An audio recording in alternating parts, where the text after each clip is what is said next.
eat out the last few minutes of a year of waiting for the drivers. For Al Keller, 38 years old, 4th year at Indianapolis. For Russo, 44, a grandfather, 12th year at the 500. Unser, 26, rookie. Thompson, 36, 6th year. Cheeseburg, 31, 2nd year. Goldsmith, 30, rookie. Amick, 34, rookie. Boyd, 32, 4th year. Bettenhausen, 42, 13 years. The traditional balloons rise into the sun-bright sky, signal that the start is just moments away. The crowd becomes still.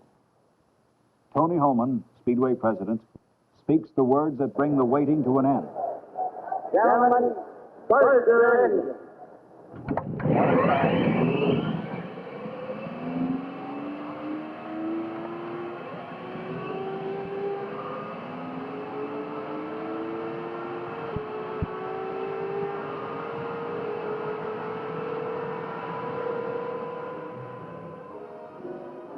Ready.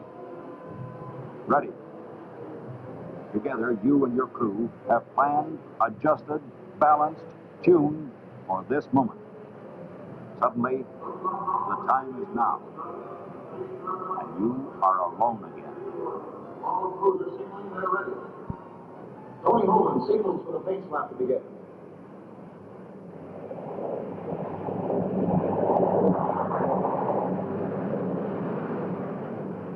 The fans come to their feet as the 33 high-powered machines begin a parade lap around this, the greatest race course in the world.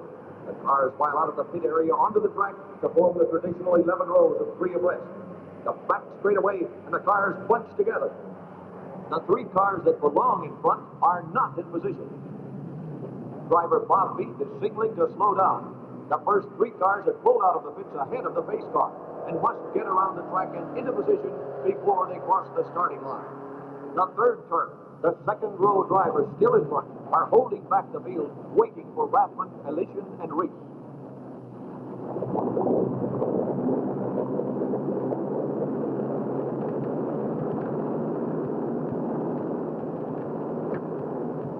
The 4th turn, and the front row cars squeeze around the pack and into their starting places just in time. They're ready for the start. Here they come. And the race is on.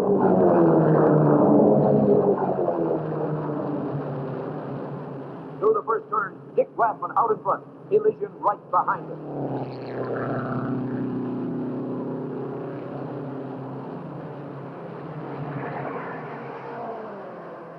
Through the second turn, Elysian cuts below the white line, but Rathman holds him off. Down the back stretch, Elysian is wheel to wheel with Rathman. Going into the 3rd turn, he passes. Look out! Elysian has lost control. Rathman is forced into the wall.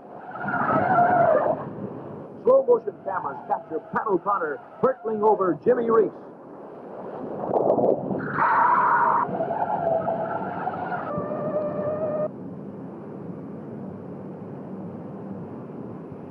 The track is blocked for the rest of the field. 3 other cars spin to avoid the wreck. And the 4th, watch it! He's rammed by 2 more. Look out! There goes another. In split seconds, a total of 14 battered racing machines litter the treacherous 3rd turn. The remainder of the field work their way through the wreckage of the worst collision in Speedway history.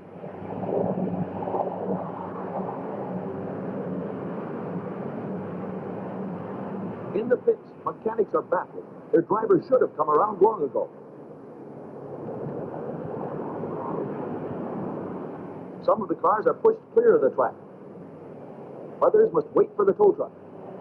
Paul Russo brings his number 15 Novi Special into the pits under its own power and reports to his crew what has happened on the 3rd turn. The smashed radiator may mean he's out of the race for good. What is left of number 97, Dick Rathman's car, is towed clear of the track. Number 97 is one of 8 cars that were totally wrecked and are out of the race.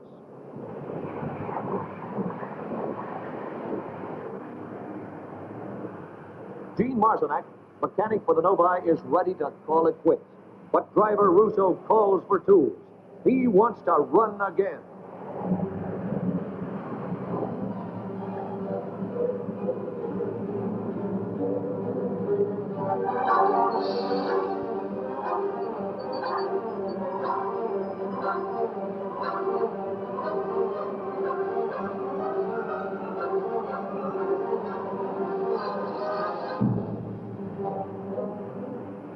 For some, there is still a way back. For others, there is none. Russo's radiator is repaired, and he's ready to go. He pulls back into the race in last place without a chance to win, but the determination to go the distance.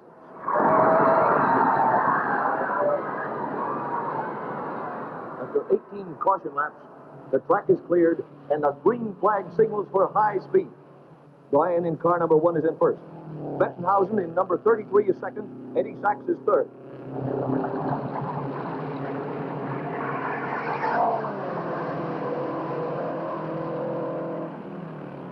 Bryan, Bettenhausen, and Sachs fight it out down the backstretch. Bettenhausen has hauled up on Bryan, and entering the fourth turn, he stands on it and charges into first place.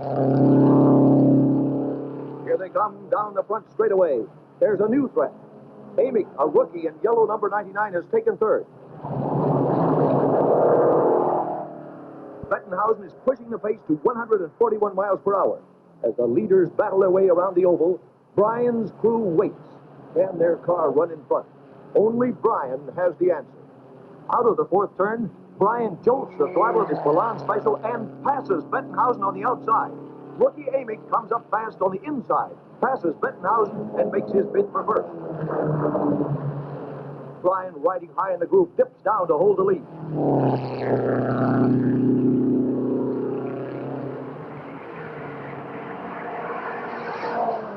The dogfight for front position is between the three cars in the field with a new low silhouette.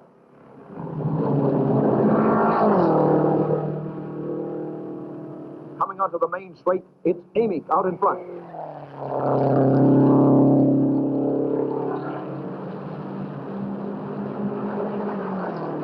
Bryan, low on the inside, noses ahead of Amick into the turn.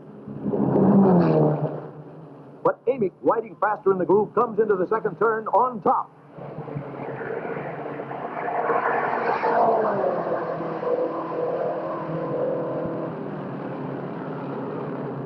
Bettenhausen, also in a car of new design, is crowding Bryan for second place.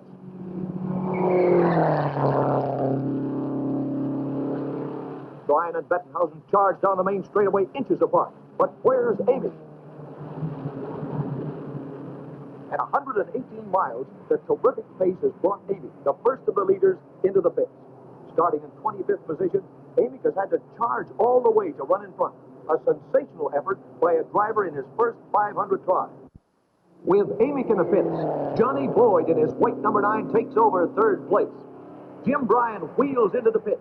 He gives Bettenhausen first place while he makes a precautionary tire change and refuels.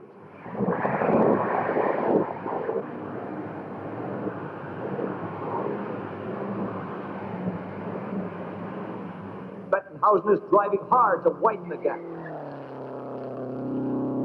Bryan wants to get out and go. The Milan Special pulls out with three-brace tires and fuel in 29 seconds. Where's Bettenhausen? Now Bettenhausen gives the lead back to Bryan to make his pit stop.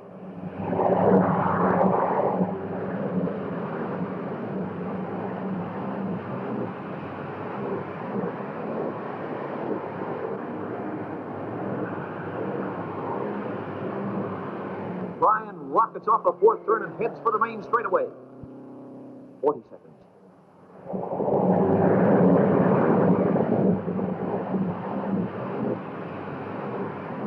45 seconds. And Bettenhausen finally gets away. Can he get back on the track before Bryan comes around? As he guns out of the pits, Bryan roars by to hold first place. Still in third, but moving closer, Boyd lead puts it in the Bose Special. Bryan and Bettenhausen in a fierce duel for the lead.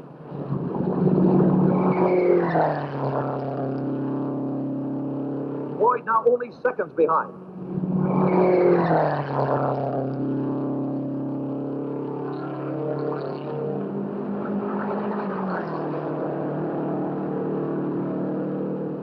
The terrific pace brings Boyd into the pits. His plan had been to run the 500 with one less stop than the competition.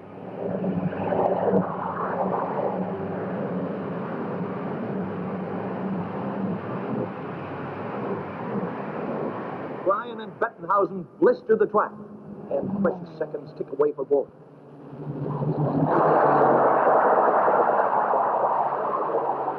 "37 seconds, and Boyd pulls out, still holding third place.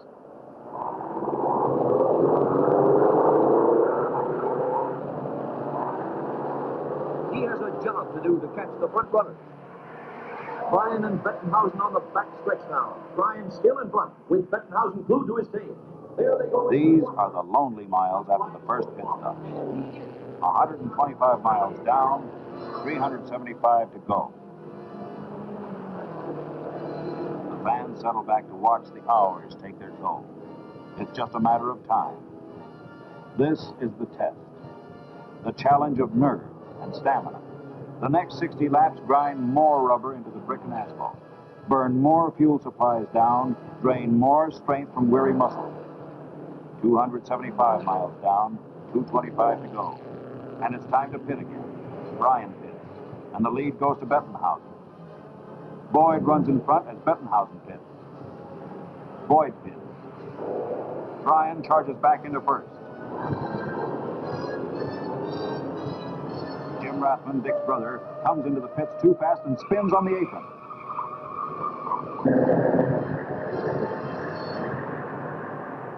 He decides to go around again. Boyd comes into second. Amick into third. Down the straightaway, 180 miles an hour. Then turn left at 135. Again and again. Folded into a cockpit 4 inches from the ground. Swallowing the heat and roar of your engine. The sensation of speed blurs in the rhythm of pounding wheels on asphalt and brick. The fans don't mind the heat or the sound. Only the men out there know how lonely a world can be crowded with 200,000 people.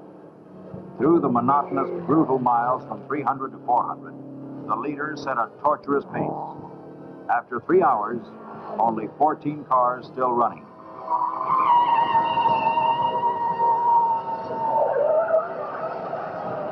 Bob Christie and Mike McGill lose control. 12 cars now. The leaders pit for the last time. Less than 2 minutes separate the first 4 positions. The last laps unwind. Crew members lean over the pit wall to watch and worry. Al Keller in the Fardall Special pits. For brief moments, the crew takes over. The driver's job to keep the engine running and to wait. Only 5 men over the pit wall, 1 for each wheel and 1 to wrestle the fuel hose. This is all you can do and stay in the race. You can't add oil according to the rules, and if you lift the hood to make a repair, you haven't got a chance.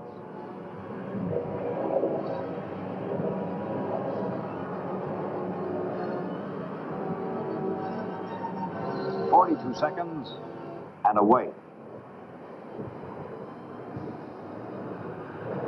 There's a fire in the pits. Spilled fuel burns in the cockpit.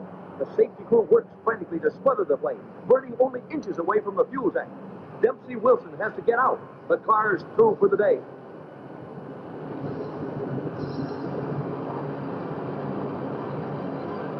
Only 2 more laps to go. Jimmy Bryan is still holding on to first place. Amick, only 30 seconds behind, is turning his fastest laps in the race. Boyd is 12 seconds behind him.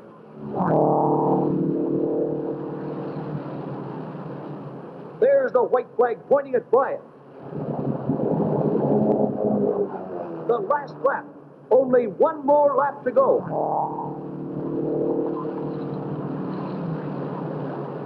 Here comes Bryan down the straightaway for the checkered flag.